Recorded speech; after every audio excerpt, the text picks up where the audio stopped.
Hello, good morning, afternoon, or evening. I have happily returned, although I am quite ill today, so I might sound like I have various fuzzy things shoved up my nose, but that is not really too much of consequence. Anyway, it is the return, the long-awaited return of the Blinding Sun campaign. We're at the new airfield.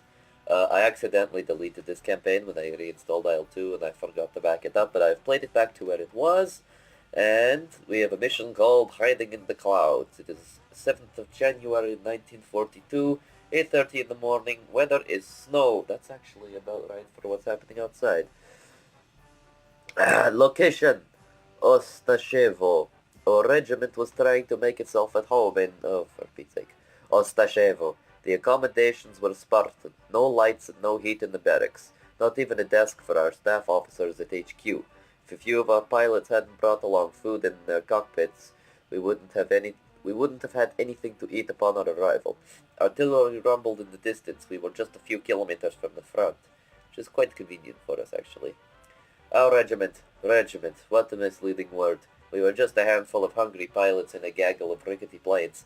By the time our Air Force had gone through considerable reorganization, switching from the pre-war large regiments with 62 planes to smaller, more flexible 20-plane regiments. And ours didn't have 20 planes, even on paper. The least experienced or unluckiest pilots get killed in accidents soon after arriving. Others were shot out of the skies by Germans on their first missions. The regiment was thinning every day, but with each sortie by now we had 10 aircraft on paper, 6 of them airworthy. Our entire division could put no more than 40 planes in the air. That is, if we could get enough fuel, spare parts, and ammunition. And we were all that new offensive had behind it. By the 6th of January, my squadron had all of 3 aircraft. Half of the regiment, our CO, Nazarov, rarely flew anymore.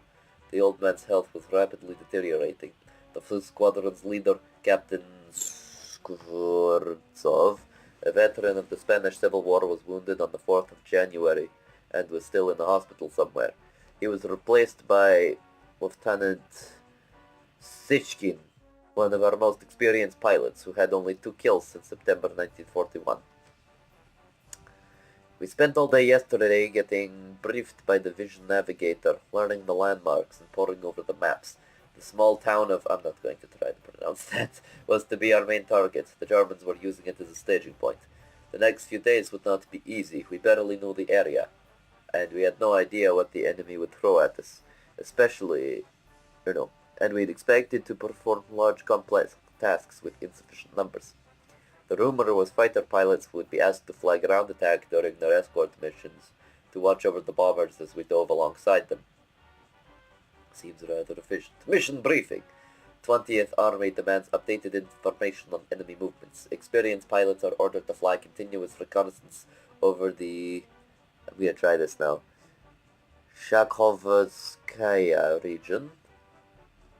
Your objective, reconnoiter the region, avoid air combat. Do not attack ground targets, however attractive. Your main objective is to come back with the intel. Your flight. Oh, it's just me. This'll be a giggle. Your orders take off at 8:30. Flight route marked on your maps. Waypoints, blah blah blah blah blah blah blah blah blah. Alright, and we are carrying two 12.7mm, which is about 50 caliber gun pods. And there we go.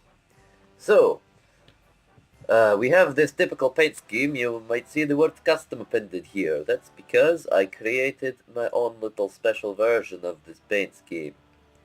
And it is a fun thing on the right of the cockpit. It doesn't really work very well. It's a little bit pixely, but they didn't have much time to paint it, I guess. So, it is Mr. 66D and VVSCCCP, which is basically, well, VVS was the Air Force, and CCCP translating to USSR, Union of Soviet Socialist Republics. So that is our new fancy fun paint scheme. Hopefully we don't crash immediately, but supposedly we are meant to only be taking pictures today, so theoretically we should be reasonably harmless. Let's go! So not only did I probably sound like a strange thing because of my unfortunate illness for the last little bit, but also I probably also sounded particularly strange because I had set my microphone to the correct mode, so hopefully it sounds a little better now. But, yeah. We are going to take off, we'll lock the tail wheel, and smoothly advance the throttle. Oh, I've not done this in a while. Yes. And with the tail wheel locked, it should be easier to stay straight running down the runway. Elevator trim is neutral. We'll set mixture to full and open the radiator. Okay. How are we doing? Yeah. Little slow to accelerate. The engine's still spooling up. Let's close the radiator actually, so we can warm up a bit. After all, we did just start it. And my brakes on? I really do hope not. Yeah, that's not good. They seem to be accelerating at a disappointing pace. Oh, there we go. Now we're starting to pick it up. That is peculiar. Elevator trim is neutral. I guess we're looking okay. I've actually been playing IL-2 Sturmovik Battle of Stalingrad. I really do think the brakes are on, come to think of it. But it doesn't matter, we're almost at flying speed. But yeah, I've been playing IL-2 Battle of Stalingrad. Don't expect to see videos on that actually. I can't run it well enough to record it at this point. So we will stick to IL-2 1940. Crap in a bucket! Yeah, I need to double check my controls. I think the brakes were on. Because we lifted off, I brought up the gear, and then dropped back onto the ground. Blech! Okay, we'll try that again. Alright, we're starting up again, and I'm just going to double check this. Brakes, I have them set as an axis. Brakes. Reset. Okay, that should be fine. Mixture full, radiator closed. We're gonna let the engine warm up a little bit this time, I think. Yeah, I've been trying to familiarize myself with this cockpit. We'll turn our instrument lights on. Essentially, this central thing here is our temperature gauge, the thing running along the top, so I'll keep an eye on that. That's really all we need to know at this point. Soviet cockpits are pretty simple and straightforward. So we're going to lock the tail wheel, make sure the brakes are not engaged. Oh, there we go. You can see it on the stick there. That's another thing Soviet aircraft always had, was pneumatic brakes. Even MiG-21 had that. And in fact, when I fly DCS MiG-21, which I do from time to time, actually, because I'm using the Cytec X55, which has a lovely little trigger thing on the back, I can do that reasonably well. So I'm applying and disengaging the brakes, and it doesn't seem to be doing making much difference. Slightly. Oh, prop pitch, that's the thing. 100%, there we go. Now we're gonna start rolling. I haven't done this in a while. Sort of forgotten how I had all my controls set up, so... Elevator trim is neutral. Okay, tail coming up. And we can lift off into the sky. And then probably duck into the clouds. We're going to want to avoid combat because we're alone if we can. However, if we end up in a situation that is most dire, I guess that would just be what happens. Conveniently, we are very close to the front line, so we will be at our little objective in not too long at all. I'll let you know when the excitement begins. Well, this is our first reconnaissance point, and supposedly there's some German trucks down here somewhere. But I don't see them, so I will just take my artificial person's word for it, I suppose.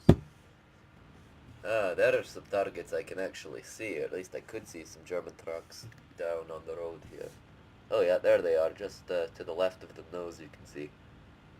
Hello, don't mind me, and please don't shoot me, and pull out, they'll probably all pull out their rifles and everything. No, they tend not to do that. Alright, that's most of our mission done. We're probably gonna start heading back to base. Wait a minute, that was a tracer. Oh yeah, they are shooting at me. Okay, that's nice. Alright, that's everything done. It was very uneventful and we're heading back to base. I'm flying quite low, just to stay out of the clouds mostly, so... And we'll be there shortly, I think, from the map. Yeah, we are just coming up on it now, so I'll see you for landing, I guess, unless something happens.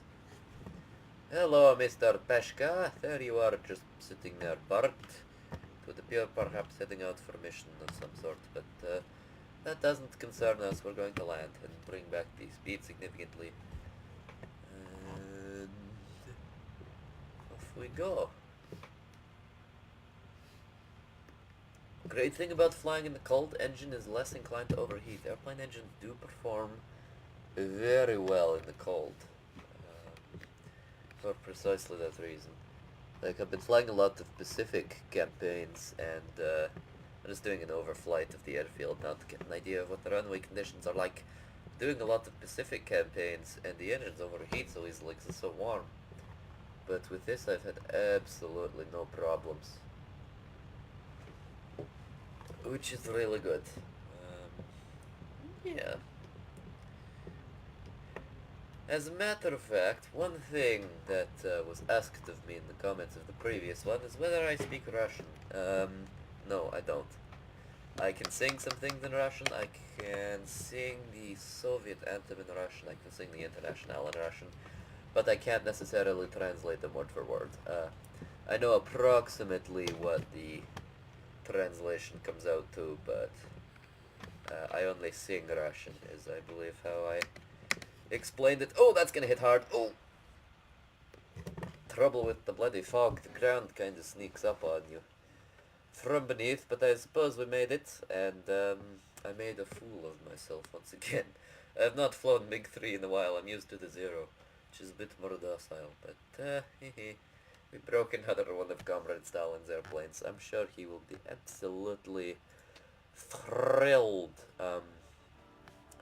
So I suppose we will apply that. Yeah. That'll do for now. Then for the next mission, I will be back in the next episode. Until then, I've been Mr. 660 playing IL-2 Sturmovik 1946, the Blinding Sun campaign. Toodaloo. That sounds Scottish.